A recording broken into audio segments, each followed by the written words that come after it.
Yes. Dear students, I welcome you all for the session 6 of this module 4 feedback and oscillator circuits of analog electronics subject. Okay. Myself Nataraju Japur, I will be continuing with the session. We have already discussed about feedback amplifiers. We started with oscillators, phase shift oscillator. We discussed Wien bridge and tuned circuits oscillators also. These two circuitries also we have discussed in the last section. Okay. So, today we will be discussing in this session 6 crystal oscillator. Okay. So, we are going to study how the crystal oscillator is designed, configured, what are the variant circuits of crystal oscillators are used. We are also going to study about UJT relaxation oscillator. Okay. So, UJT relaxation oscillator is widely employed as a sawtooth waveform generator, whereas other oscillators what we discussed till now are sinusoidal oscillators. Okay. So, whereas UJT stands for uni-junction transistor. It is used for generating a sawtooth waveform. Okay, we will be discussing about these two today. Okay. At the end of this session, okay, you will be able to interpret, understand the operation of crystal oscillator, as well as you will be able to understand the UJT relaxation oscillator. Both you will be able to interpret, and you will also able to design the oscillator for a desired frequency. Okay. So, these are the outcomes which you will have at the end of this session. Okay. Again the courtesy. So, I am grateful to the authors Robert Boylsted, Louis Naschelski, Electronic Devices and Circuit Theory for providing the content here. So, I have taken the content from this textbook of Pearson Publications, then Adelcedra and Kenneth Smith, Microelectronics Theory and Applications, Oxford University Press, Millman and Halkias, Integrated Electronics, Bakshi and Godse, Analog Electronics. Okay. So, these 4 textbooks I have referred to prepare my content. Okay. Coming to crystal oscillator. In the previous session, we already had an introduction to crystal oscillator. We will just recall in a few minutes about these crystal oscillators. The crystals, quartz, tourmaline and rochelle salt exhibit the piezoelectric effect. Now, what do we mean by piezoelectric effect? Under the influence of mechanical stress, the crystal generates oscillations of fixed frequency. Even when the electronic voltage is applied or an AC potential is applied to the crystal, then also crystal undergoes mechanical vibrations and it gives rise to oscillations of fixed frequency. This is termed as piezoelectric effect. So, we have already gone through this.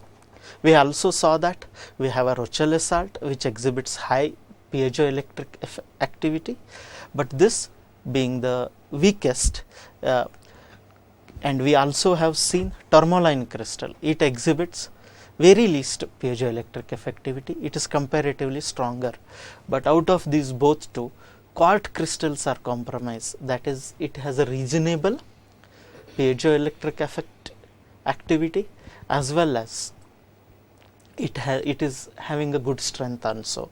So, quartz crystals are widely used for the design in all the radio frequency oscillators as well as filters. Okay. So, this we have already discussed. We have already discussed about these crystals. So, we are going to discuss mainly about now quartz crystal. Quartz crystals are widely used in all radio frequency oscillators and filters. So, this diagram illustrates the quartz crystal. Okay. So, only these 3 crystals, quartz, tourmaline and rochelle salts, exhibit piezoelectric effect. The crystal, okay, in case of crystal, the generated frequency of crystals is inversely proportional to its thickness. Okay. So, depending on the frequency you want, the crystal should be cut with that particular thickness. So, these quartz crystals are naturally available, abundant in quantity. So, you can make use of this to generate oscillations. This crystal is held. So, if I indicate this as a crystal, it is held in two metallic plates. Okay, crystal is held between two metallic plates. So, this is my crystal. It can be treated. Okay, so the crystal can be used by these two mechanical plates. Now, coming to this aspect, we have seen that crystal, we have seen that it exhibits a piezoelectric effect, in the sense under the influence of mechanical stress or electronic stress, crystal vibrates with a fixed frequency. Since crystal generates oscillations, we can look at the crystal or you can visualize a crystal as a RLC circuit, or it can be treated as to be composed of a tank circuit, because tank circuit generates oscillations of a fixed frequency and resonates also to that particular fixed frequency. So, in that case, crystal also exhibits this property. So, I can visualize crystal as a RLC circuit. Now this crystal has a friction loss. This crystal has a friction loss which indicates its resistance. It has a mass which indicates inertia. It has a stiffness which indicates its capacitance. And when you hold it between two metallic plates, it can be treated as a dielectric medium. Okay, this crystal can be treated as a dielectric medium with two conductors. So, it can be treated as one capacitor of a capacitance Cm.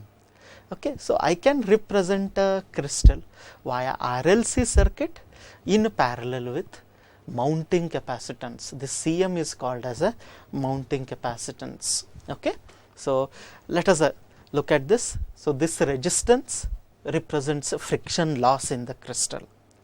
This inductance represents inertia of the crystal. Capacitance represents stiffness. So, I can represent inductor as an RLC circuit because it resonates to a single frequency and it vibrates with that particular frequency. And when crystal is held, it is between two metallic plates, a dielectric medium. So, I can represent it as a mounting capacitance also. So, it can be treated as a RLC circuit, and compared to RLC circuit what you have already studied, this RLC circuit of crystal has a less resistance. That means this RLC circuit has a higher Q factor. So, it is more stable, and this out of all RC LC crystal oscillator is the one which holds the stability, which has the highest stability. Okay. Then you can see that you can have a series RLC circuit. So, crystal, depending on how it is connected with amplifier. Okay. So, I need to connect an amplifier to the crystal because I should sustain the oscillations generated by the crystal. Depending on its configuration, if it is connected in series, the crystal in series vibrates with a one resonant frequency, which is 1 upon 2 pi root LC. So, the resonant frequency of the crystal is 1 upon 2 pi root LC. It resonates to it and it vibrates with the same frequency when it is connected in the series. Okay. So, it offers very less impedance in that state. Then, so for this frequency 1 upon 2 pi root LC, it offers a very less impedance. Even you have C and Cm along with L can form a parallel tank circuitry.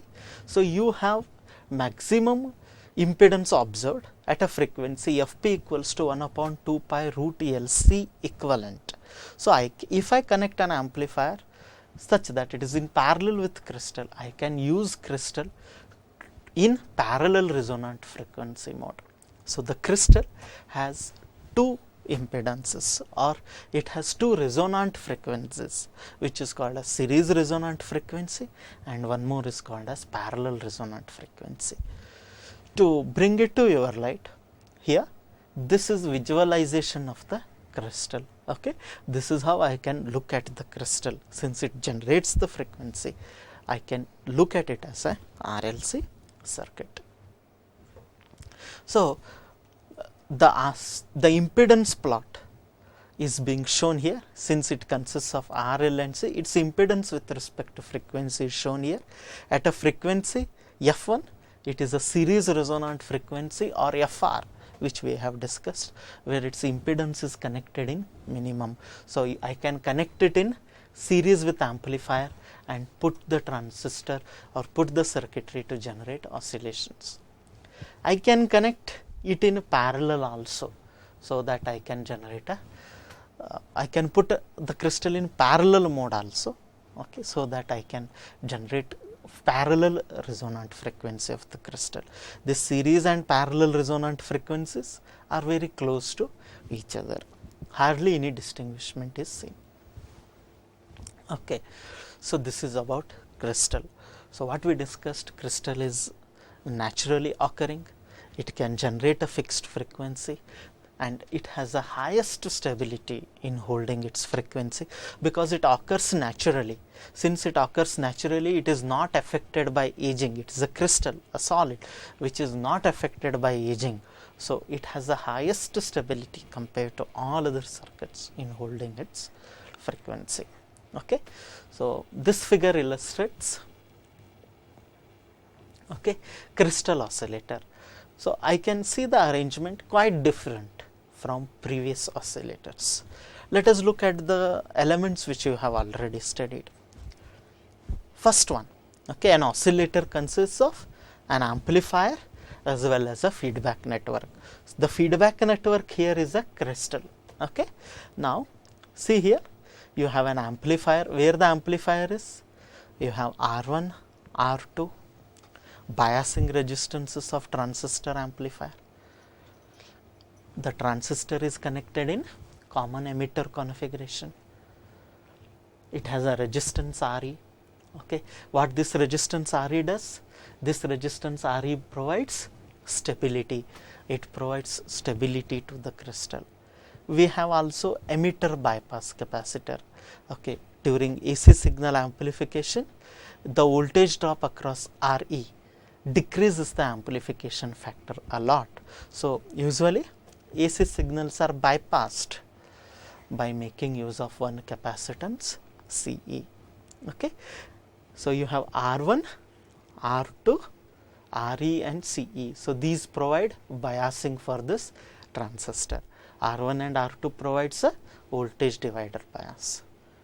Then I have RF choke. So this RF choke indicates a high amount of inductance. High amount of inductance. Now what I can get from high amount of inductance? So now there may be some variations in the power supply. There may be signals coming from power supply, hum and variations, which will affect the stability of, say, oscillations, which affect the frequency of oscillations.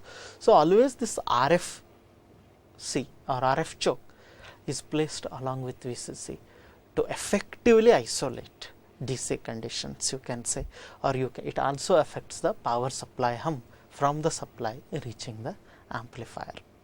Okay, so now you can see a feedback network. Feedback network is, crystal here is placed in a feedback path. Where is the feedback path?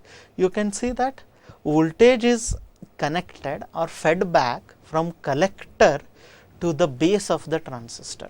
So you have a feedback path here. You have a feedback path present between base and collector.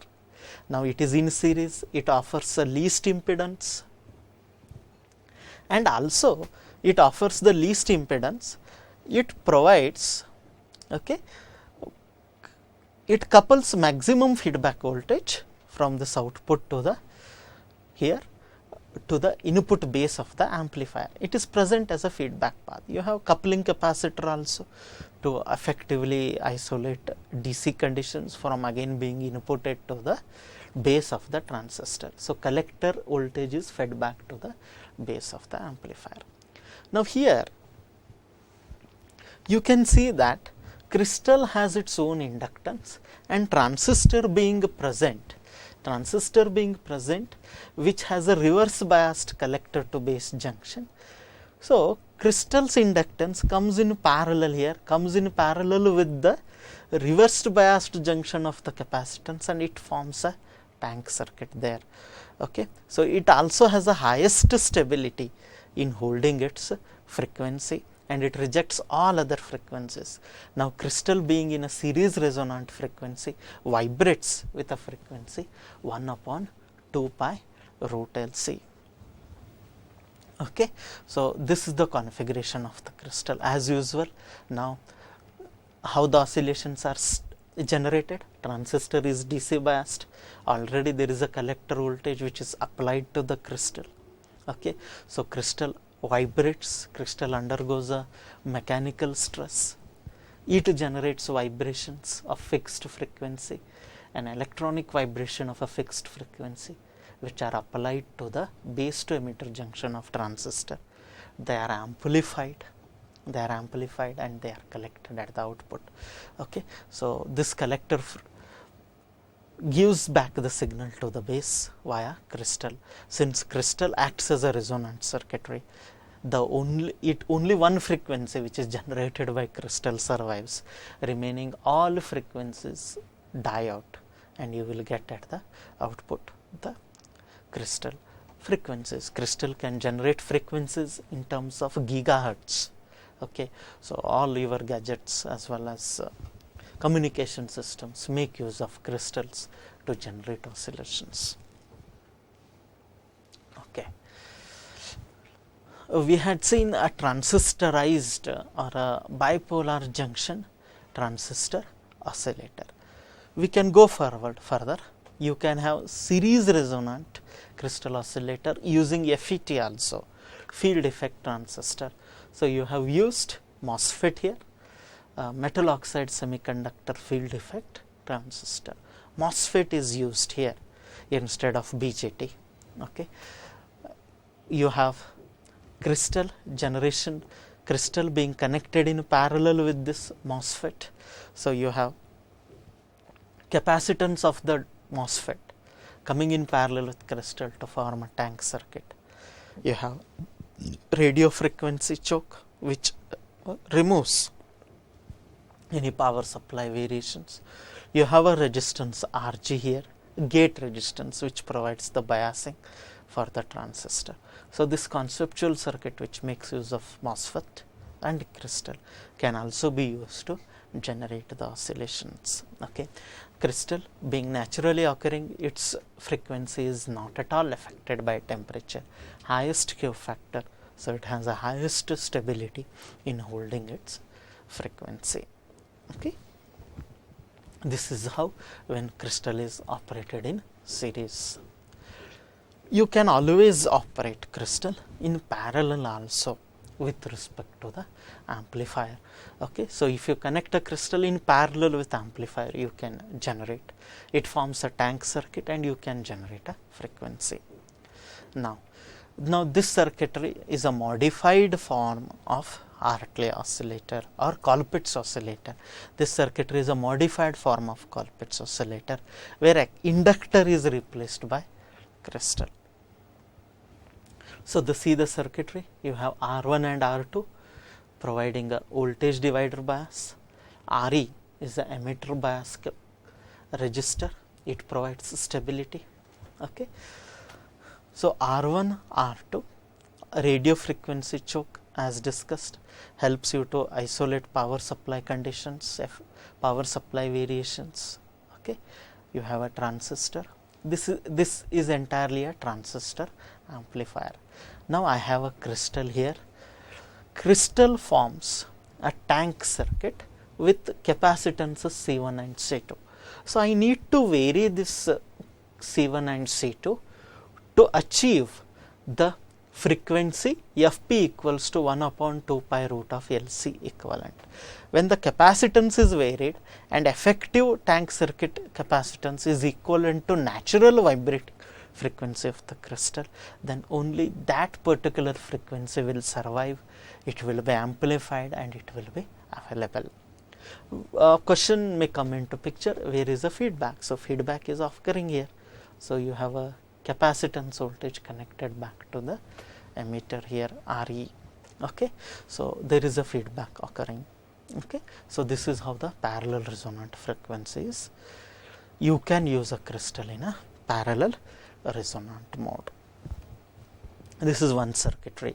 So, here crystal is in parallel with the amplifier.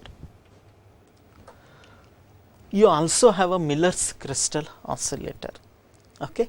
So, now here we have just modified the circuitry.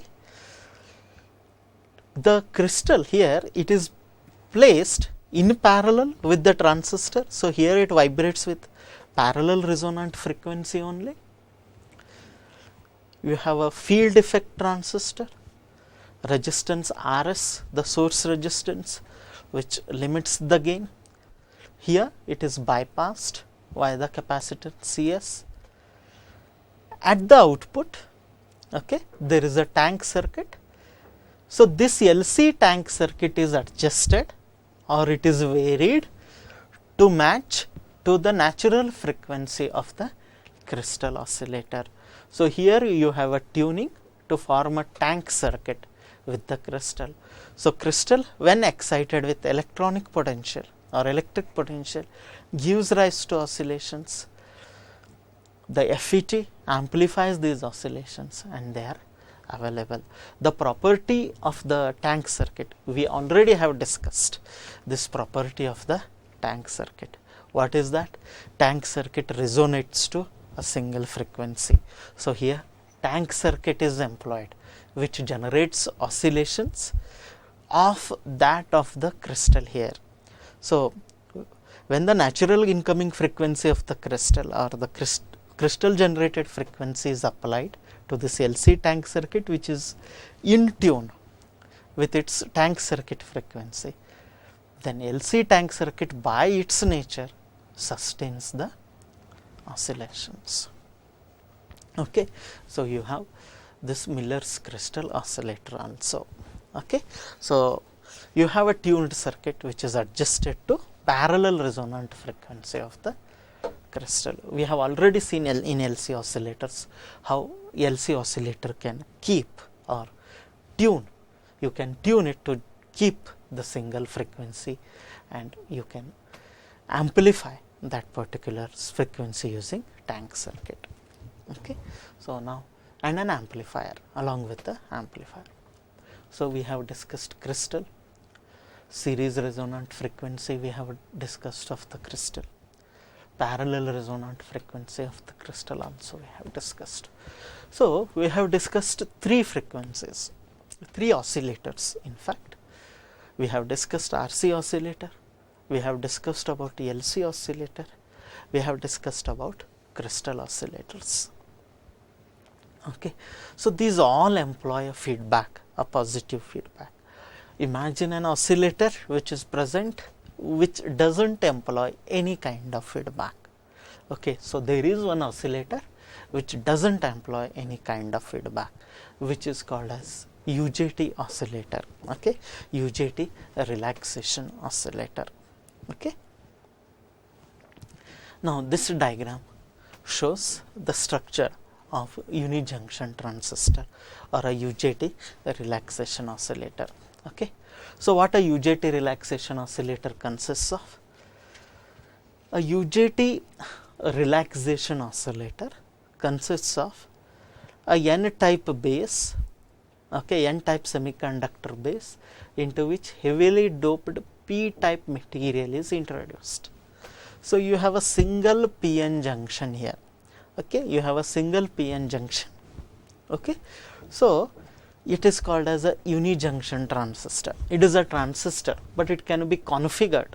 This unijunction transistor can be configured to generate oscillations. Okay, and here this UJT oscillator generates a sawtooth waveform, okay, which can be used, okay, for any kind of applications. Okay, let us look at it.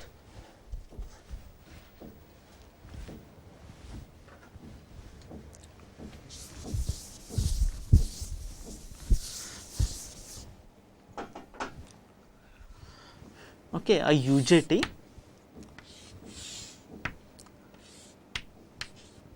so what I am discussing is about UJT. UJT stands for a unijunction transistor.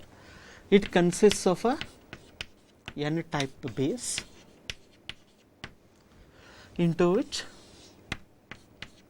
heavily doped P-type material is introduced. So, you have a PN junction formed here. This terminal is called as emitter. These two terminals are called as base terminals of the transistor. Okay, so B2 and B1. So, this UJT has three terminals, emitter, B2 and B1. This unijunction transistor has a unique property that it exhibits a negative resistance. Whenever a device exhibits a negative resistance, this can be used to generate oscillations. So, the same thing we are employing here. Now, let us, before we use UJT to generate any oscillations, we can just look at its electrical equivalent. Okay, we can look at its electrical equivalent. You have a PN junction here. This PN junction can be represented by a diode here. Okay, you have a PN junction which can be represented by a diode. Then you have a N-type base here. So, it is a N-type semiconductor, assuming that it has some resistance because it is a semiconductor. Okay, you can represent the resistance of this as RB2 and resistance of this as RB1 because it is a semiconductor and it is a PN junction can be represented by a diode. So, this is my emitter B2 B1. So, this is the equivalent circuit of UJT. Before I go on for UJT, for its operation as a relaxation oscillator, let us see what will happen if I just apply one voltage.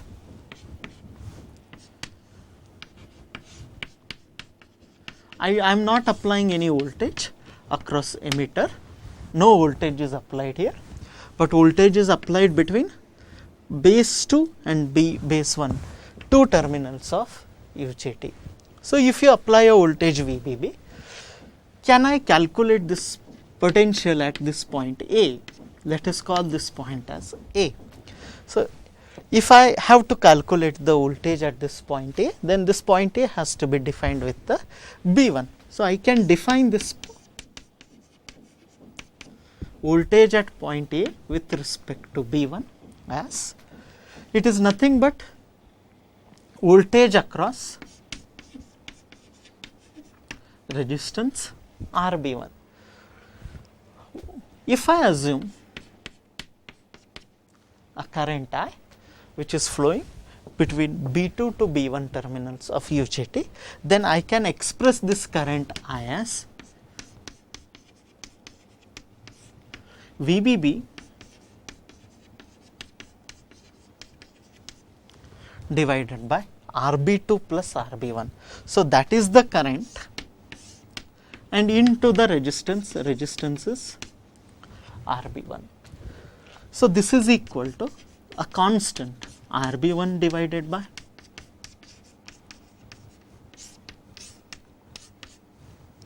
plus RB1 divided by RB1 plus RB2 into VBB. This ratio of RB1 to RB1 plus RB2 is called as eta. Okay, it is called as eta point. Okay, it is called as eta, and the voltage at potential point A is nothing but eta into VBB. Okay, because eta is RB1 divided by RB1 plus RB2. This point is called as eta into VBB. So, I have already a potential being applied to this cathode of the diode. Okay, this is very, very important. You have not applied any voltage to the emitter, you have just applied voltage between B2 and B1. So, you have a voltage developed and it is available at the point A of the UJT, which is VA equals to voltage at point A eta into VBB, and this point is called as eta point. That means, before I apply any signal to the emitter, UJT is reverse biased. Why it is reverse biased? Because the cathode is at a potential eta into VBB. Already it is, this diode is reverse biased. So, if I want to make the UJT on, if you want to make this UJT conduct, okay, you have to apply the potential here, which is greater than eta point A. So, then only this UJT can turn on. Okay. So, that is an important point. So, if I have to study the characteristics of UJT or the working of UJT, I have to apply the voltage between B2 and B1 terminals of VBB, and I have to apply the signal to the emitter. Okay. So, we have an eta point which is equal to RB1 divided by RB1 plus RB2. It is called as intrinsic standoff ratio. Its value is between 0.4 to 0.6 for the UJT. Now, let us look at its characteristics. See, now the UJT is, this figure shows the characteristic of UJT. Okay. Now, this is voltage against the current. Now, as we have seen, what we did? We have applied a reverse bias. I have applied a voltage VBB, due to which diode is reverse biased, or this UJT is reverse biased. I have not applied any signal to the emitter. Now, once I apply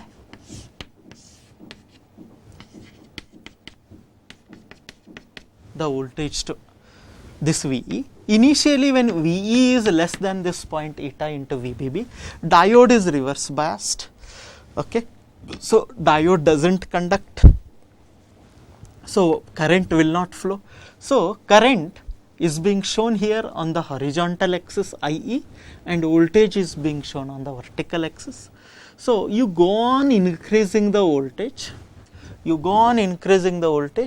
can see that hardly current does not increase here, current remains very small, okay, in terms of microamps, because this diode is being reverse biased, it does not allow the emitter current to flow through it. So, the current IE, so this current IE does not flow through the emitter.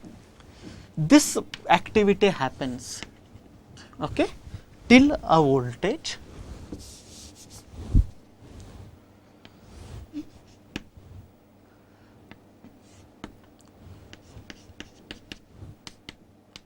called as peak voltage. Okay. This activity happens till a voltage called as peak. What is this peak voltage? It is a voltage nothing but eta into VBB. Till these two voltages become equal, diode does not conduct and the current does not flow. This diode is a symbolic representation within this UJT, a PN junction.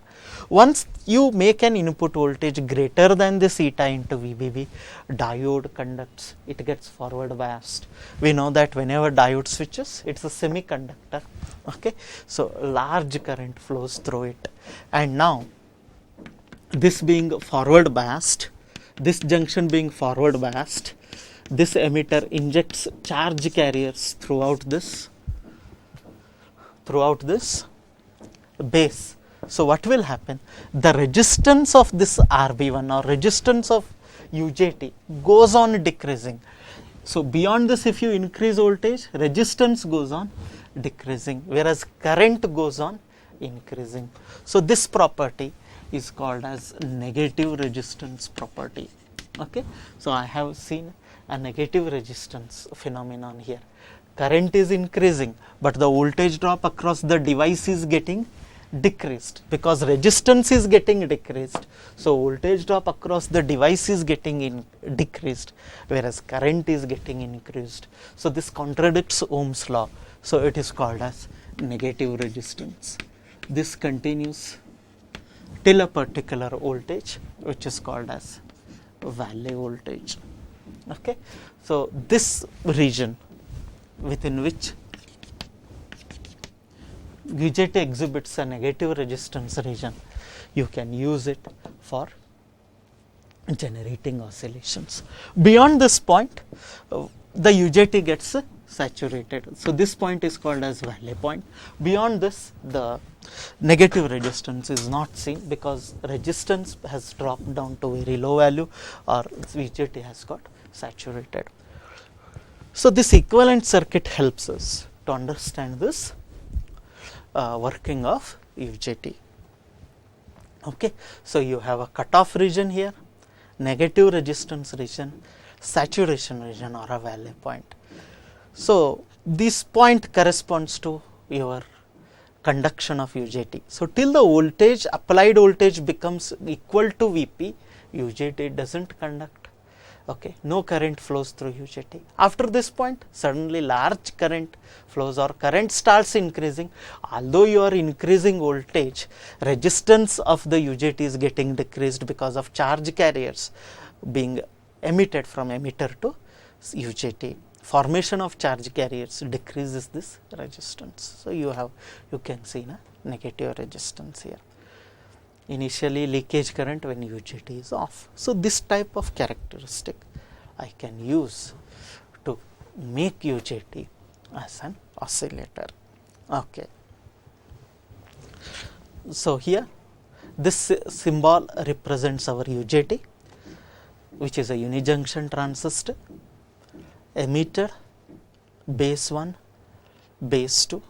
Okay, you have further external resistances R2, R1, a capacitance, a resistance R3, a supply voltage Vs. Now how this circuitry works? This circuitry works and gives you a sawtooth waveform. Okay, it generates a sawtooth waveform. It is being shown here. So let us see how this circuitry can be used to generate a sawtooth waveform. Okay, fine. So we can observe here on the slide only. We know that UJT doesn't conduct till a peak voltage, right? So till the voltage across the emitter becomes greater than eta into VVB, or a peak point voltage, UJT doesn't conduct. So initially UJT is off. So this supply charges the capacitor C1 via the resistance R3. It is a DC source. As the time passes, capacitance voltage goes on increasing. So capacitor voltage goes on increasing. You can see as the time passes, capacitor voltage goes on increasing. Capacitance charges with a time constant R3 into C. Okay, so this is a charging constant which is R3 into C, or C1 here. Okay, so it is R3 into C. C represents this capacitance C1. So it builds, capacitance voltage builds. Once this capacitance voltage becomes equal to peak voltage of the UJT, what will happen to UJT? UJT gets fired, or UJT turns on. Once UJT turns on, this capacitance gets a path to discharge. It discharges into the resistance R1. So this is shown as discharge action of the capacitance. Since the UJT resistance will be very, very less, and this resistance R1 will be also less, okay, capacitance quickly discharges. So the time constant here, it is RB1 into RB1 plus RB2 into C. So you can see here capacitance voltage, okay, building up and capacitance getting discharged. Whenever the capacitance discharges, you have a pulse, which appears across the resistance R1. So, this is a positive pulse. Okay. So, thus this is how UJT develops a sawtooth waveform.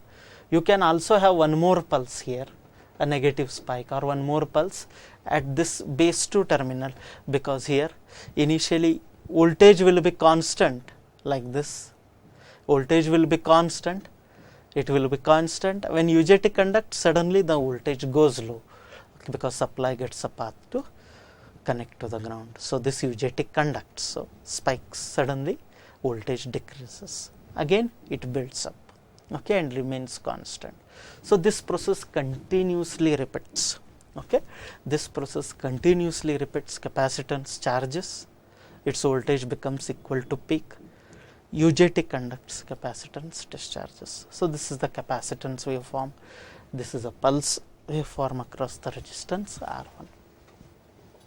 This is how you can use UJT to generate oscillations.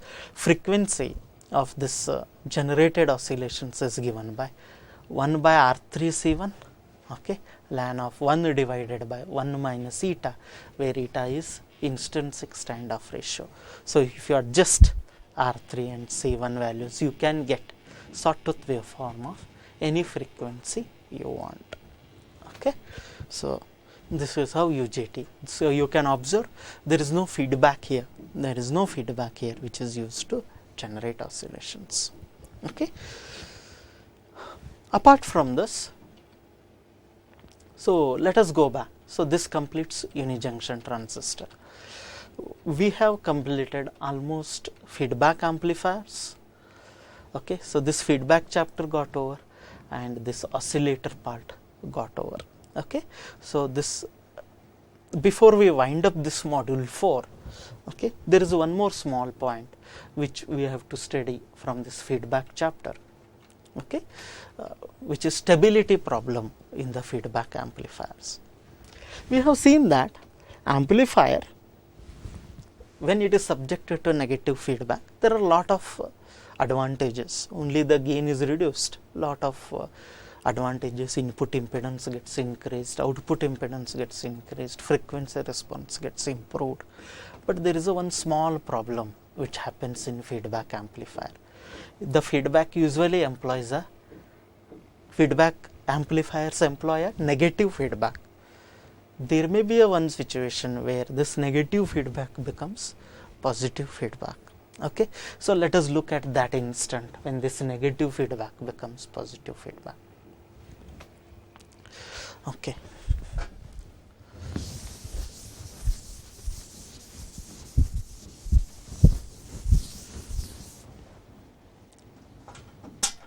Okay, we know that in case of feedback amplifier, gain is given by closed loop gain AF is given by A divided by 1 plus A into beta.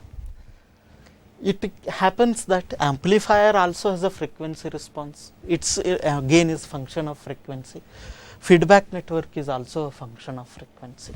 So, if we consider frequency response where gain of amplifier and feedback are both function of a frequency, then I can illustrate, I can write gain as 1 plus AF of S is equals to A of S divided by 1 plus A of S into beta of S, where S represents transforming frequency domain, that is S represents j omega. So, here amplifier gain and beta gain are a function of frequency. So, this is nothing but I can write A of j omega, AF of j omega as A of j omega